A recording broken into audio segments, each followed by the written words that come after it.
ఊరికి RTC bus వచ్చిందంటే ఆ ఊరు అభివృద్ధిలో ఉన్నట్టే అంటుంటారు. ఊరికి బస్సు ఉన్నదంటే ఒక భరోసా ఉంటుంది. ఏ టైంలో ఏడికి పోయినా ఫలానా టైంలో మా ఊరికి బస్సు ఉంటుంది అనే ధైర్యం ఉంటుంది. ఆర్టీసీ బస్ అంటే ప్రగతిరథ చక్రమే కాదు, బీద మధ్యతరగతి పబ్లిక్ని ఎక్కించుకొని తీసుకుపోయే పుష్పక విమానం. ఎంతమంది ఎక్కినా ఇంకొకరికి జాగా ఉండనే ఉంటుంది ఆర్టీసీ బస్సులా. అసోంటి బస్సు మా ఊరికి తొలిసూరు వచ్చిందని ఊరోళ్ళంతా ఎట్లా సంబరాలు చేసుకున్నారో చూడుర్రి. ఆర్టీసీ బస్ అంటే పబ్లిక్ ఎంత పాయరం ఉంటుందో. బస్సుకు బొట్లు పెట్టి కొబ్బరికాయలు కొట్టి మామిడాకుల తోరణాలు చుట్టి అరటి చెట్లు కట్టి డెకరేషన్ చేసుడు చూస్తుంటే ఏదో పెళ్లి బస్సు లెక్కనే అనిపిస్తున్నది కదా. కానీ పెళ్లి బస్సు కాదు, అంతకు మించి. కాకినాడ జిల్లా జగ్గంపేట మండలం సోమవారంకి వెళ్ళి జగ్గంపేట దాకున్న రింగ్ రోడ్డు పొంటి ఉన్న ఊర్లకు అసలు ఆర్టీసీ బస్ అన్నదే లేదట.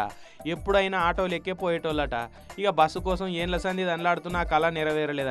ఇక ఇప్పుడు ఎమ్మెల్యే జ్యోతుల నెహ్రూ సార్ని అడగంగానే ఊరికి బస్సు వచ్చేటట్టు చేసిండట.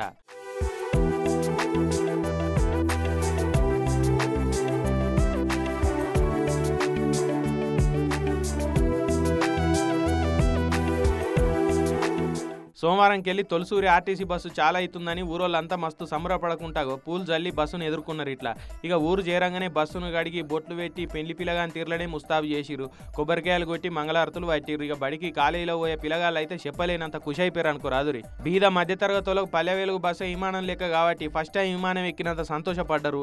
ఆర్టీసీ బస్సుతోటగో అందరికి ఆత్మీయ బంధం గట్ల ఉంటుంది అన్నట్టు.